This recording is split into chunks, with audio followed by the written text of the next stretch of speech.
it's Jamie from the channel Read Brucey. I hope y'all have had a good week. I'm here today to do a book tag. Yay! This is my first week of school. We are on day 2 with students, so it's been a fun one. I'm tired. It's nothing like that first week of school after the summer off. But I'm here today to do the Prairie Trail reading tag created by Anne from In Search of Wonder for her Prairie Trail readathon. And I was tagged by Alma, her co-host, from Alma's book journey. And so Alma took the hit and in the reading tag, and you'll see what I mean by this. And she developed dysentery because, as you can tell, this reading tag is based on the video game, and she took the hit and developed dysentery, and she chose 3 new booktubers and tagged us to do this book tag. And so I definitely wanted to honor that and do the tag. So here we go. It's a fun tag anyway. I would have probably done it regardless, for the record. So number 1, you got to stock up and start off. If you had to go on a trip today, or maybe tomorrow, what 2 books would you be packing to go with you? So this would be books you're packing to go with you, maybe books you're currently reading or want to read next. So always, of course, that would be my daily Bible. So that's the book I'm reading, the Bible I'm reading today, okay? So that's my daily Bible. This is my day-by-day chronological Bible, CSB edition. This is what I'm reading from this year.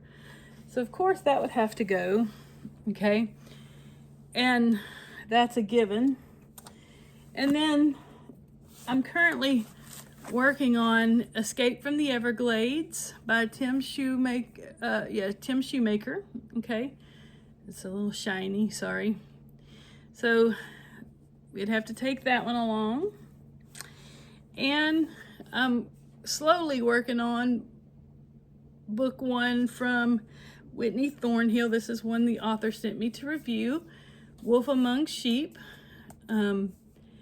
So yes, definitely would have to take this one because I want to get that read. So that's definitely 2 plus my Bible that would have to go if I was leaving on a trip. Okay, so those would have to go. Prompt number 2 is all about injury or disease. So the question is, what health or wellness or nutrition nonfiction book has been most helpful or informative for you? Well, I haven't read many health or nutritional or wellness nonfiction books, but I do have a few on my TBR that I need to get to. So that is what I have with me today, because like I said, I haven't read many that I can even put my finger on. But I do have the 40-day sugar fast that I want to get to, and I want to do one of these. I really, really do. So I have that one. I also have Lose It for Life. I borrowed this from a friend a while back, and I do want to get to this, by Stephen Arterburn and Dr. Linda Mintle. I do want to get to that one as well. Another one I desperately need to get to. And then I ended up with this one from my mother-in-law called Sugar Busters. She had this one and she was going to get rid of it. This has recipes and everything in it. So I definitely need to read that one. So for that one, I had to kind of fudge a bit because, like I said, I haven't read many, but I need to read more. Number 3, Wagon Repair. Is there a book you own that is in poor condition and or has been repaired, but you keep it because of sentimental or other reasons? So for this one, I thought Alma mentioned her Bible, and of course that crossed my mind as well, because I definitely have a Bible or two that are 3 or 4 or 5 that's in very poor condition, including this one. This is my original Thomas Chain reference Bible. I don't even know what happened to this Bible. It got all, at some point it got wet. I have no idea what happened to this Bible.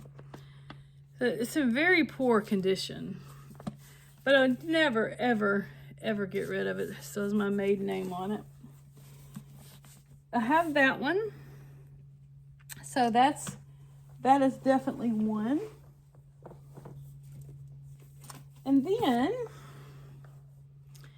I have, which I thought was very appropriate for this readathon, I have Laura, The Life of Laura Ingalls Wilder by Donald Zochert, which I bought this years ago at Laura and Almonzo's homestead in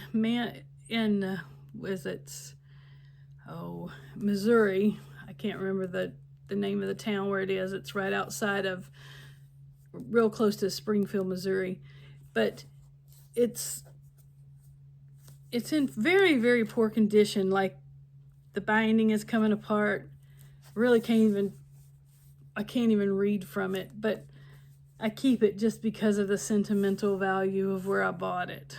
But it is very interesting. Okay? So that is definitely the answer for that question. Number 4, hunting. What author, genre, or titles do you specifically look for when browsing through used books at secondhand stores, thrift stores, little free libraries, etc.? So that would probably work. I would probably say any Christian author, especially old school Christian authors like Lori Wick, Jeanette Oak, Francine Rivers. But Lori Wick for sure, because she's no longer writing and her books are not the easiest to find. So here's an example of one I found at Goodwill not that long back of Lori Wick. I know I've probably read this book, but I don't remember much about it, so I picked this one up not long back at Goodwill. So that's an example. All right, cooking over a campfire or blog. What is your vlog? I am not a big cookbook person, okay? But I do like Pioneer Woman cookbooks, funny enough. I didn't even think about the title there when I said that. And I also have a Little House on the Prairie cookbook. So let's take a look. So I have I love the Pioneer Woman. I like her stuff. I like her cookbooks. I have several of her cookbooks. So that is, I'm not a cook. I don't cook much, period. So it's kind of pointless for me to have cookbooks, but I do have several of her cookbooks. Okay.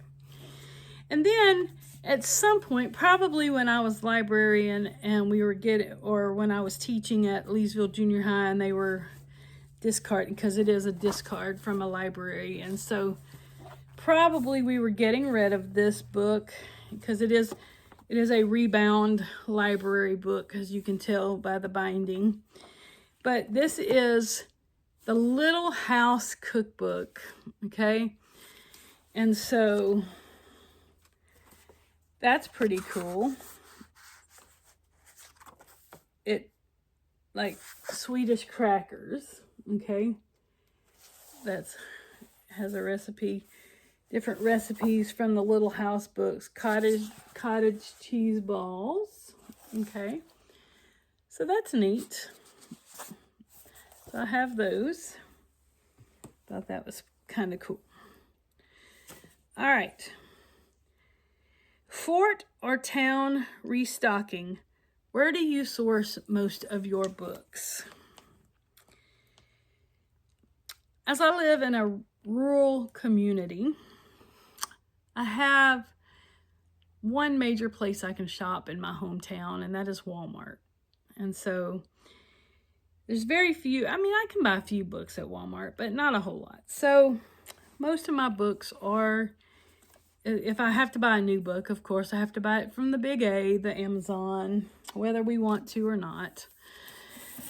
So, and I get frustrated with them on a daily basis, because half the books you get in are not in great shape. In fact, this one came in today. Teachers in the Word, 180-day school year devotional for teachers by Bonnie Hunter Marlowe. I'm excited about getting this in today, but even it come in a little bent up. But I'm excited to have it. Love my Teachers in the Word things. Okay? And so Amazon is the general, or other online retailers, Christian book distributors, thrift books, Pango, those kind of places, because we don't have, we do just recently got a little indie bookstore. So that's good. I need to make sure I get in there more often and give them some business. Grief and loss. What books would you be most loath to part with if you were ever forced to downsize your library? That would be any of my Anna Green Gables books, or my Bible, of course, or any of my Bibles, okay? And I could show you any one. So here's one of my Anne books, of course. This is just one of several. And of course I could show you my Bible like I just showed you. But any of my Bibles, okay, would be hard for me to part with, okay? Any of those. But I have many, many books that would be hard for me to part with. What is a book that always refreshes you, encourages you, or is a book that you return to again and again? Well, I can hold these same two books up, okay? Because, of course, the Bible, all right? The best refreshing book in the world right here, okay? If you need to be refreshed, this book will give it to you, all right? But if you just need a refreshing read, yes, it has sad parts, but I always come away joyful when I read Anne, okay? Desert Crossing. What is a dry and boring book you couldn't wait to finish, but you did? For me, that was Treasure Island, okay? I struggled with this one. Treasure Island by Robert Louis Stevenson. I struggled so hard with this book, but I finished it, okay? I found it very, very boring. All right.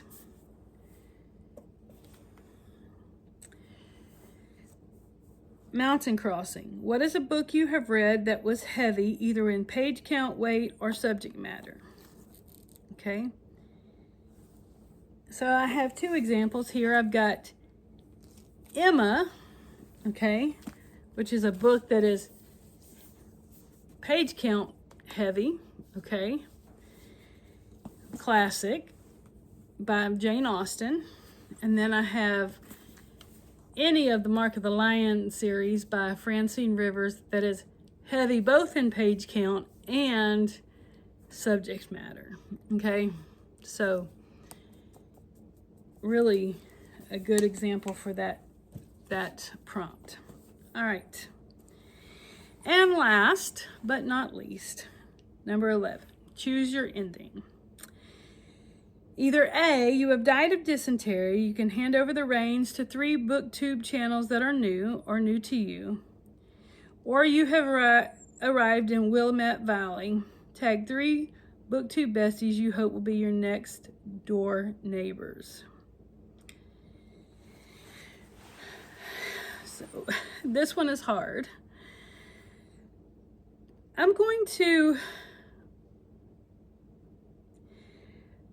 I said I was going to die of dysentery, but truly when I look at these, none of these are really new to me. So I guess I arrived in Willamette Valley safely. But I'm going to tag Chrissy from Finding Faith in Fiction. Okay. I'm going to tag Tirza from Tirza Adcock. And I'm going to tag Allie from What's Allie Reading. Okay. But guess what? If you want to do this tag, feel free to do it. It's fun. And I hope you have a great reading day and a great rest of the week. Read Brucey out.